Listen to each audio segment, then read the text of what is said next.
this next one is one that I said to you was zombies, and I was just remembering it wrong because it's not zombies, it's an alien invasion. Correct. I didn't want to spoil it. I just wanted you to be like, well, they look like zombies, Barb, but the movie Yeah, starts with a meteor crash. it's called Black Friday. I don't feel like there's a ton of horror movies that are inside of a retail store.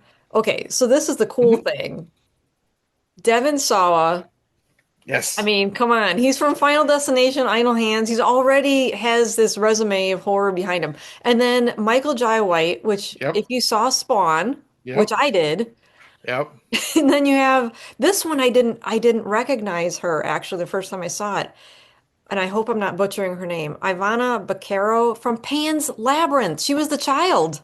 I've never seen Pan's Labyrinth because it's one of those movies. It's subtitles, and I gotta make sure I'm Okay. not tired from work and pay attention. And then Bruce Campbell. Bruce Campbell is fantastic, and he's just such a fucking prick in this movie. See, I was And looking forward to this movie because I've been a fan of Devon Sawa since I was a kid. Little Giants, Casper. My mom took me to see Now and Then because she wanted to, actually see a girl movie. You know what I mean? She needed to drag me along so she wouldn't sit in the theater by herself, type of thing.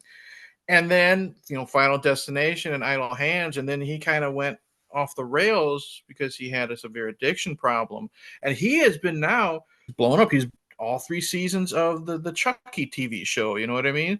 The guy is doing great. And once I saw he was in it, plus Michael Jai White, who not just Spawn, he's another guy that I've loved ever since, Toxic Avenger 2 and 3. He's, one of the villains, and he's just a fantastic martial artist, and he's an underrated comedic actor. I was looking forward to him because he's got some funny lines in this, but he's the badass, like Michael Jai White is. And I'm like, wow.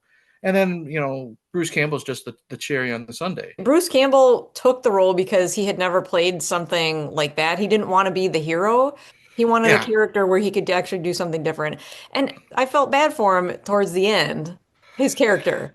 I felt a little more bad for him at the end. In the beginning, you're like, oh my God, this guy's a D-bag. He really is. I mean, they made him look like one. They gave him the salt and pepper hair, the bad like handle brush, mustache. He's wearing like the Christmas sweater that's too tight, and he's just a jerk. No Christmas bonuses. He wasn't going to tell them, and then he does have a redemption scene. He wasn't, again, kind of like the people in Krampus. He wasn't so much of a jerk that I hated him and I wanted him gone. When he does make that attempt to save the day, I bought it. There's some really great moments, and Bruce shows that if given the opportunity, he can be more than just Ash or the jerk from Burn Notice and stuff like that. And for Devon Sawa to be in this as Ken, his character, he was not even supposed to be at this job that long. He was laid off from his other job, and so he took this, and he ended up being there for 10 years. He's just one of those guys, kind of just doesn't care. He clocks Yeah, in and he's just there. yeah, And his character ends up being kind of the hero, really. yeah. So, And that's what I like. There's so many great characters. No, not just you got the asshole boss. You got Devin, who's just a disgruntled guy. You have the tough guy, which was Michael Jai White. I love the germaphobe kid. He's afraid to hit the keyboard because there's like slime on it, and he's always late getting back from break because he has to always wash his hands. Like, he was a lot of fun. the first time I ever saw him, he was in the music video Titanium. I'll have to send it to you sometime because you're Okay. going to be like, oh my God, that is that kid. But Mm-hmm. yeah, he was a comedic effect. So good in this. Like, it's a great cast. The poor older lady, she's a fun character, and oh man, when she gets it, that was another yelling at my TV with the police car. Boom! Oh my god, that's what's great about this movie is you think it's just gonna be okay. The meteor crashes down, and it possesses these people. First thing I thought of Creep Show. You know what I mean, or The Blob, or Night of the Creeps. You think it's just this one thing. No, you have these weird giant. They look like spider webs shooting out, and that's what possesses the people. But they can also possess you if they bite you. And then by the end of it, oh my god, you have this gigantic, like King Kong sized, like blob alien chewed up bubblegum looking creature. I was Yeah. thinking of Godzilla when I saw that. Yeah, So, you okay, we can't. were on the same page. Yeah, you can't predict where this movie is going to go, and the special effects are good. It's bloody, but it's not like over the top. Well, it is over the top, but it's not like constant. Trying to up the ante with their blood. The practical effects look great, and again, it's just like these little fun scenes. One of my favorite scenes is when they're talking about how long they've been doing this 10 years 3 years, and they're throwing their badges like in the like it's like if they're at a campfire type of thing. They're throwing their badges in there, and then the one girl, Devin, thought they were dating, but they're not dating type of thing. They just had a fling in the back room one night or something. I She's the love one that that. What gets, about pancakes? yeah, yeah. And it's fun. Then she goes, so we're gonna have Thanksgiving dinner, and she literally opens up like a sandwich baggie full of like lunch meat. She hands it to people and stuff like that. It's just fun, somber yet entertaining scenes. Because you have to have when you have all this intensity. Because you have when the zombie aliens or whatever we're calling them, they're killing everybody. It's intense. So you have to have those moments. You know what I mean? Where you can catch your breath, and that's one of those scenes that fits, and it's one of the best scenes Yeah, it without any is. monsters, without any deaths. You know what I mean? But yeah, it's such a great movie, and again, it's kind of like Santa's Slay. No one talks about it. It's another one of those endings where you're just like, oh great, it's not over for them, and then it's just like boom, end credits. What's going to happen? Type of thing. Okay, so number five. This is one that I saw last winter with Grandma. And I Okay. realized watching it again today how much I missed because Granny likes to chat and I'll constantly have to pause the TV. We'll be like 15 minutes into something and she'll say, "Oh, I forgot to tell you, I bought some snacks and there's some snacks in the pantry if you want to get one of those chips." It's like, where is this coming? This coming right? Why didn't you bring this up before the movie, You need Granny? to have, you need to have like a little checklist of what Granny's going to say every 15 minutes. She's one of a kind. I will say She's that. I've never met her. sassy. Yeah, I know. That's why I love I her. I really do feel like sometimes when I post, people think that I'm the one, "Oh, I can't believe you're putting your grandma through that." What? She raised me on Yeah. horror. See that you got to keep that a secret. Don't tell anybody. You know what I mean? You're torturing this poor old lady, making her watch this shit. Like, you're gonna give your grandma nightmares. What? Some of the stuff that I want to turn off. She's like, "No, no, no, let's see this through." Okay, so this next one, you heard me say earlier that It's a Wonderful Life was a favorite Christmas movie of mine. Mm-hmm. So that's probably part of why I like this one so much. Mm-hmm. From 2023, just a few years ago. It's a Wonderful Knife. It's a slasher movie that they decided to Mm-hmm. create where she originally kills the guy that's going around killing people. And so, yay, this is great. But in the meantime, she lost someone that she cared about. By the time the next year comes around, she's feeling really bad about her life and she just wishes she wasn't even here. Everyone would be better off if I was never born. The aurora is in the sky, or is Mm-hmm. it the aurora borealis? And it basically grants her wish. You were never born. So the movie is very interesting, and it has Justin Long in it, quite not enough. I feel like Justin Long Oh. should have been in it more. You Mm. didn't like Justin Long in No, no, this? no, no, He's no, no, no. hilarious. You know who I don't like in this movie. Okay, everyone needs to know, like, Eric is not a big fan of Catherine Isabel. She is in this as the girl's aunt, but I thought for sure that Eric was going to say he didn't mind her as much. In this film, she still has some Catherine Isabel isms, that I know. But I will say this: she didn't go full Catherine Isabel. We'll say that. But Justin Long, I think he was sprinkled in perfectly because he's such a sleazebag with the way, the badly dyed blonde hair and those The fake, teeth. the teeth that are like whiter than piano keys. He's really good at playing that jerk. You know what I mean? Like if you've seen Barbarian or other movies, oh my god, like he really pushes that fake niceness. Hi, I'm Henry Waters. You're safe now. He's the mayor. He's a politician. He knows what he has to say, and he knows that these people aren't believing anything.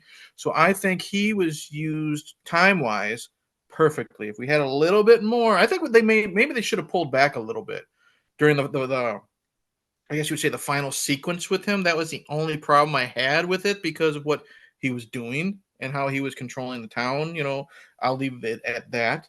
But I think he was just used brilliantly in this. He was so self-aware. He knows I have to be this slimy, disgusting, fake type of person. And he really nailed it with this one.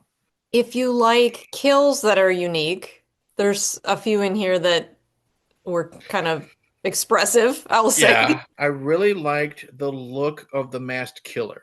It's something you've never seen before. He's dressed like the angel that goes on top of the tree, but it's like the white face. Like he looked like the it's such a white outfit, but it looks like it's made of porcelain. You know what I mean? It's something we've never seen before. For you Scream fans, he like Ghostface, he gets knocked down the stairs, so he's kind of clumsy, but I know it's realistic. So you have those nods. And again, it's really smart writing.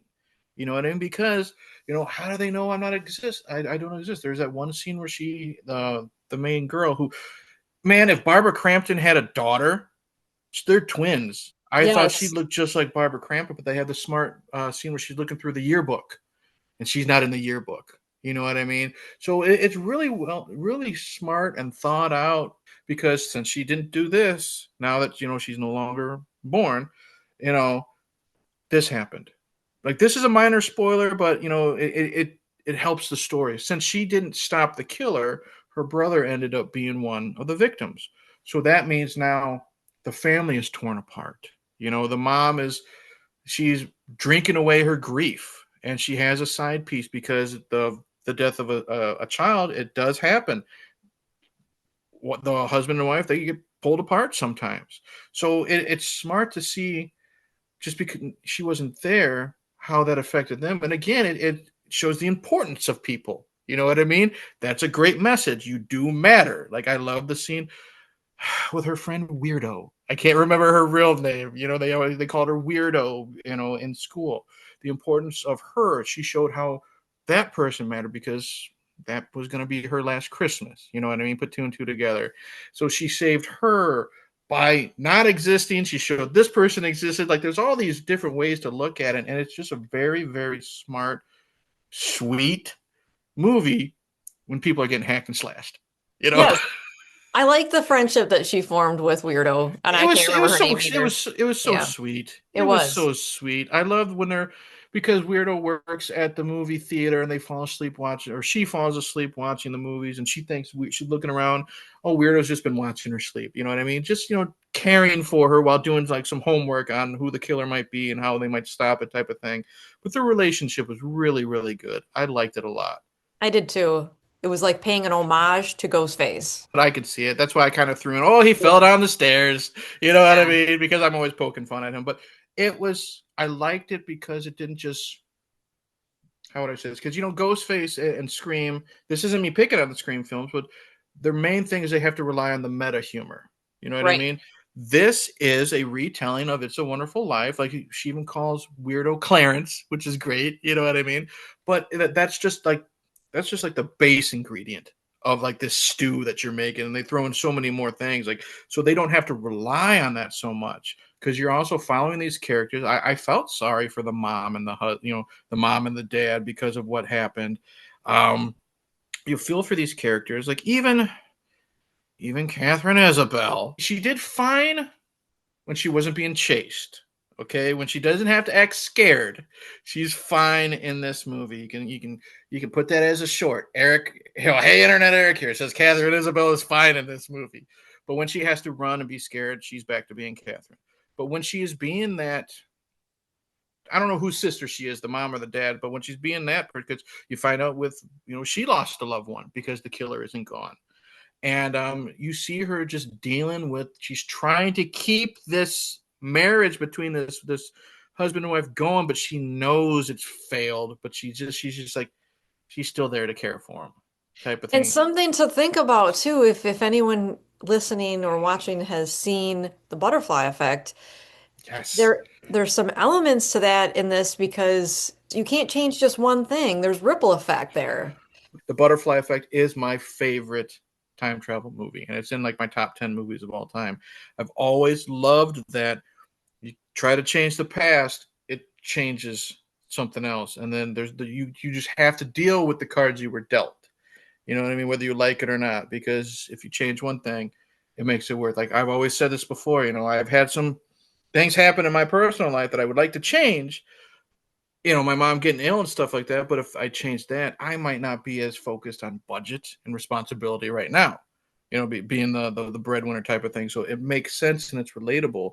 And that's, I think, another reason why I kind of really enjoyed It's a Wonderful Knife, because it shows that, the past is the past. It is what it is. You do matter. And then you got all this zany slasher elements thrown in. Like, I love the scene where Weirdo thinks it's called Barbara Crampton Jr. You know what I mean? She's like, it could be you. No, no, I was with you. No, you were outside. Well, how do I know it's not you? And then boom, in comes the killer. You know what I mean? Cliche. Barb, I like cliches. Oh That was a yeah. perfect use of it. You know what I mean? The killer comes through the window when Weirdo is questioning her friend. Worked perfectly. Like, something's going to happen, and it still got me. Loved it. I don't know if you want to spoil it or not. I mean, we know who the killer is in the very beginning because they are killed and unmasked. And then I liked that. Like, it wasn't a murder mystery because, if we've seen that before, we're always trying to figure out who the killer is. I'm glad that we knew right away. So now we have to figure out, okay, they have to go after this person, and it just doesn't work.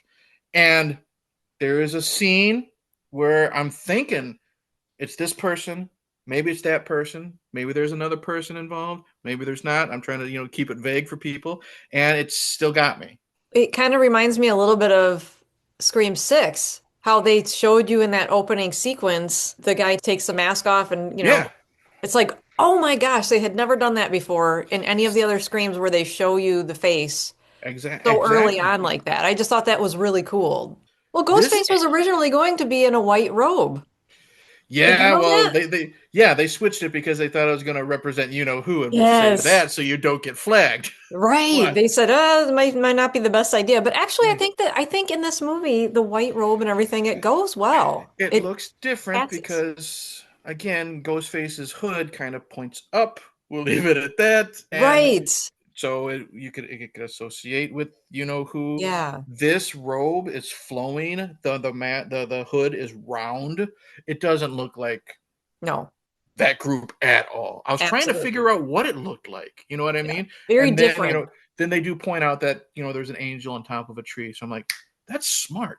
You don't see that. I don't think I've ever seen a killer like that. I like the fact that they're doing this more with movies where they're taking things like a classic, like It's a Wonderful Life, putting a horror spin on it. They've taken Freaky Friday, put a horror spin on it, made Same it into director. Friday, Yeah. and then like Groundhog Day, Hmm. Happy Death Day, where you're having to repeat your day over and over again until you get it right. That's why everyone says it sucks, but I want to see Fantasy Island. It's Fantasy Island, but it's a horror movie. No, I You saw it. know, It was good. I liked it. Okay, good. I, Yeah. I want to see that. My friend Dennis, we had a whole episode of like different TV shows that would be perfect horror movies. Could you imagine like I Love Lucy as a horror Oh, movie?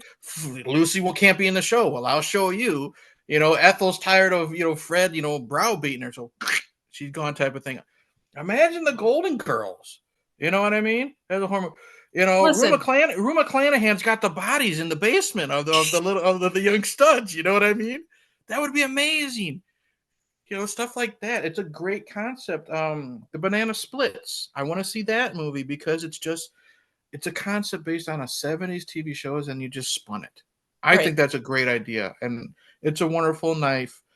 Like I said, aside from the final scene with Justin Long, this movie was great.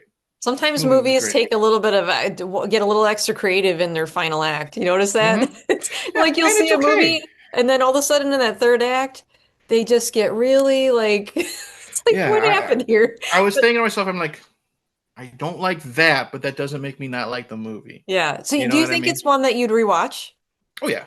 Okay. Yeah, yeah. It's definitely not a yearly thing. It's not my Gremlins. It's not my Santa's Sleigh. But this is something I'll revisit. It's already on my Amazon in my Amazon wish list. Everyone should watch It's a Wonderful Knife. Yes, please. It's, check it out on AMC Plus. I said to Eric, we don't have killer snowmen on our list. We need to add killer snowmen. Yeah, yeah. I mean, like, wow, we already have 5 movies. Barb is so excited. She sends me this little list that she's handwritten, and then literally within 10 minutes, she sends me the Shannon Elizabeth scene from our next film. She's like, "Did you know this existed?" Yes, Barb, I have the Blu-ray. Of course, I know it exists, and we're gonna discuss. Jack Frost. Ooh, Not not the the one Michael. with Michael Keaton. Man, I never did it, but I really did want to go to Blockbuster and switch the DVDs. They're thinking they're going home with this Michael Keaton version of Uh, Jack Frost, and then lo and exactly. Yeah. behold, Oh, good Lord. it's so silly. And because it Hmm. was recorded during a heat wave, they couldn't use like real snow. So they're using this, I don't know, foam-ish kind of It looked like material. foam, or I don't know if they were doing like the instant potato flakes that they do a lot of times, That's in but the second one. They okay. used potato in the second one. Well, Jack Frost starts with the serial killer in the beginning. He's the most stereotypical serial killer in the world with a big ass scar on the side of his face.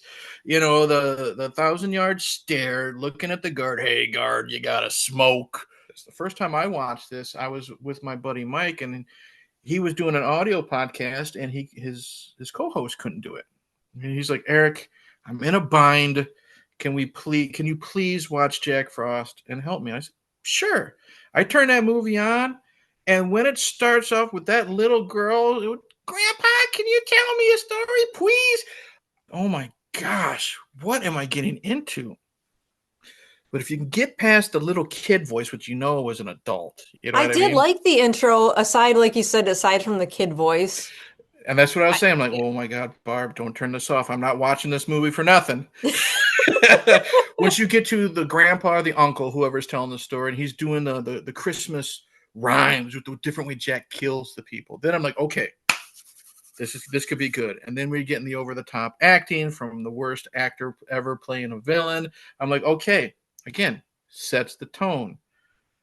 I then just turned my brain off. I opened up my skull and threw it against the wall type of thing. It's one of those films. But then it grows on you, and you're just like, wow, some of this is really dumb, really stupid. I watched worse. You know what I mean? But some of this is, it's keeping me engaged, and it's so much fun.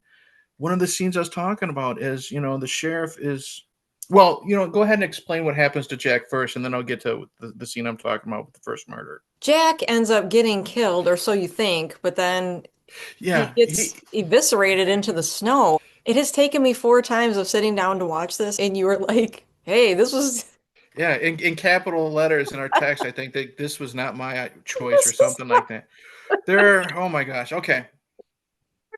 Jack's in this little dinky ass police car, and they're taking him to his execution. Worst blizzard in history, like, and it's awful. Like, you have the guy driving and the guy next to him, like they're shoulder to shoulder, looking through, this bad windshield that you can't see through, and they crash into a tanker truck, I think, that just happens to be carrying toxic waste. You're watching a movie about a killer snowman. You don't really care. you You know get what I what you mean? pay for. Yeah, yeah. And I'm watching on Tubi and I feel ripped off. But so they crash. Jack is in the snow. He gets doused with toxic waste. Great melting effect. A budget of 25 cents. It looked like they spent at least 75. And he melts, and he like melts into the snow, and there's this weird like Photoshop 1996 type of computer program that's showing like blood going on icicles, and he just forms with becomes a killer snowman. So that's it. But that's when it starts getting funny, because psychopath out on the loose, he's killing everybody in town. There's this one scene where they're investigating an old man that's dead in the rocking chair, and the camera's behind the old man, so you see him like this, so you see his head as his rocking chair is moving. He looked like Grandpa from the Texas Texas Chainsaw Chainsaw Massacre. Massacre. But what's great is this is where it gets smart, and this is what makes me kind of fall in love with this dopey movie. Is his neck's broken. He's sitting in the chair. The rocking chair is going back and forth while these guys are explaining. And then the detective looks at like his buddy, says, "Can you get your foot off the chair?" Oh, sorry. You know what I mean? Stuff like that. There's one scene where the kid's being bullied. The main kid. And you know how much I hate child actors. This kid does belong on that list. I was going He's to get ask you about that because the whole time I'm watching, I'm like, okay, him and his stupid making a mess in the kitchen. This kid would You be done. what dipshit puts antifreeze in freaking cookies and gives to their father? Like, I understand, like, if you don't, like, if you make a mess and like you putting like too many eggs in, or half a cup of butter, you're just measuring it. Like, kids are dumb, but he's trying. There ain't no way there is no damn antifreeze in that cookbook. Okay. He wasn't And doing it to be mean either. He actually was doing it to keep his dad warm. is that what the reason was? Okay. Yes, that's what he Okay. said. All right. I missed that part. Still, idiot.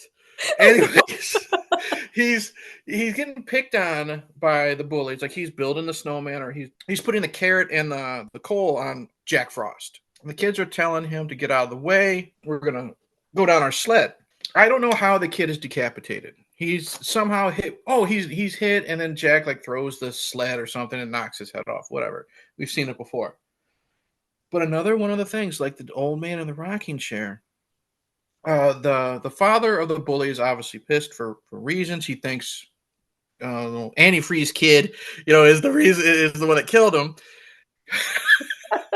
The sheriff says, "There's no way my son could have done it. Your son was like 5'7". You hear someone in the background because the kid got decapitated. You hear someone in the background saying, "Not anymore. He's not." Oh, I didn't hear that. Yes, It that's said what I'm.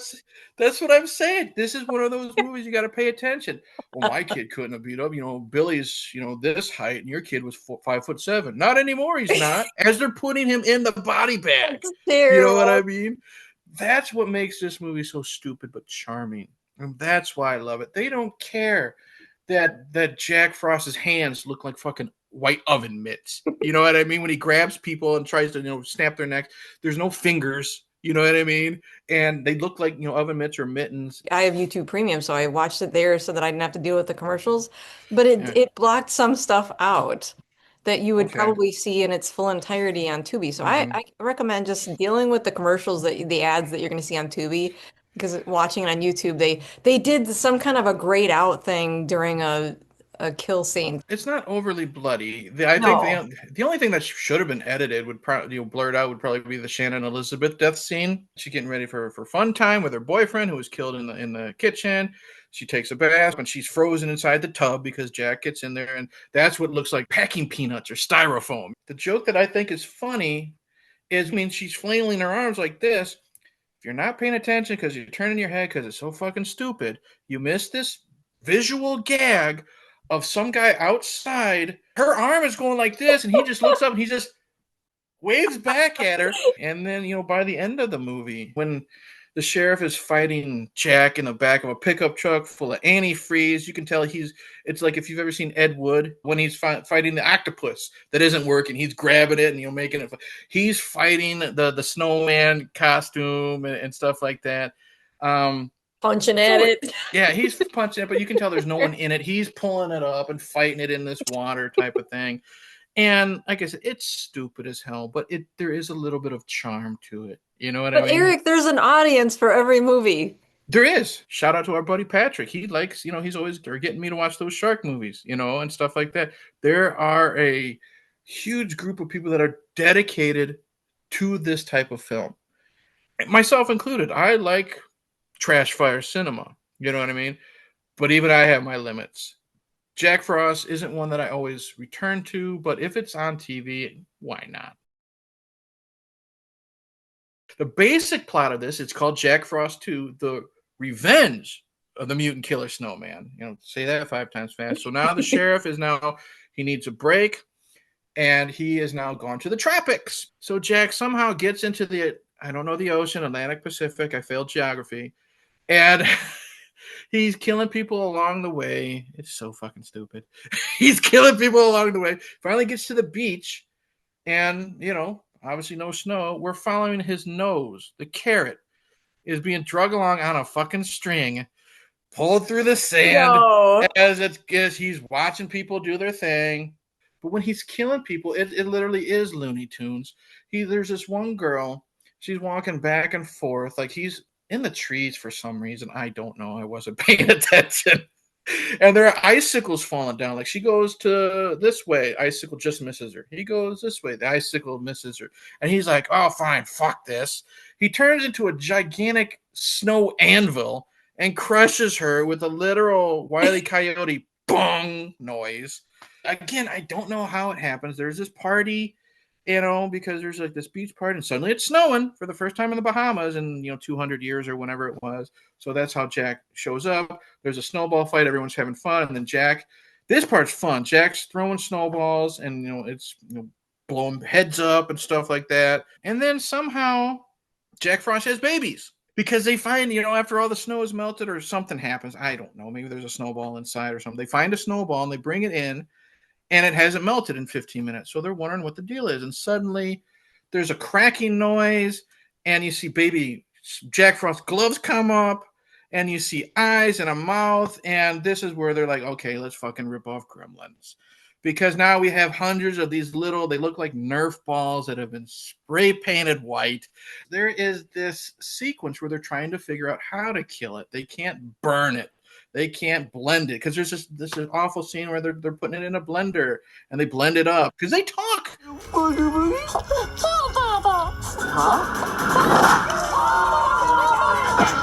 Now And I kind of want to see the second one since you said it's a play off of the Gremlins. There is an FBI agent who goes into the barn and he's attacked by all of them, and you can tell they're just glued to his shirt and his head, and he's just waving around trying to shake them off, and they're making goo goo gaga noises, and it's like the bar scene in Gremlins. Now Jack Frost was defeated by antifreeze in the first film. The sheriff is so traumatized, he's carrying a little vial of antifreeze, and he pours it on a snowman that isn't Jack Frost, so he wastes it. So the antifreeze doesn't work. There is a kind of a cool part of the story is now they are of one mind, Jack and the sheriff, because apparently, I don't remember the sheriff getting stabbed in the end of Jack Frost, but he's got a cut. He jumps into the antifreeze at the end of the first movie when he's wrestling Jack. So now they're kind of melded together. They're fighting the little gremlin snowball thing. Okay, they can't get it defeated, and somehow they throw like a daiquiri on him. Because they're, it's a tiki hut, type of thing. Like I said, it's the Bahamas. They're at a resort, and they're wondering what in the world caused the snowball to melt. Wow, why does this daiquiri kill it? You find out the main ingredient is bananas. So, because the sheriff was allergic to bananas, that is what's causing all the snowmen to die. And then they're filling up super soakers with banana daiquiris, banana smoothies, this and that. So they're shooting all the snowballs. This part's fun because, the little baby snowballs are blowing up, the bad CGI blood and stuff like that. There's literally a scene where Jack in, full snowman garb picks up a little burnt snowball and stares at it and gets ready to cry. Jack is literally defeated by the sheriff with a bow and arrow shooting a banana into his fucking heart. And he blows up. I did not see that coming. They were going to do a Jack Frost 3. They couldn't get the funding. And sadly, the actor who played the sheriff was going to return. He passed away. If this is an irony, I don't know what it is. 2 movies fighting a killer snowman. The poor guy died in an avalanche. Oh my God, Eric. He was going to do Jack Frost 3, and it was going to be Jackzilla. And he died in an avalanche. Oh, so they decided to just leave it at 2. I think it's run its course. No one wants to see a fucking third Jack Frost movie. Although Jackzilla might have been funny. Thanks for hanging out with us for part 2. Drop a comment and let us know if you've seen these Killer Snowman movies because I hadn't. Happy holidays, everybody.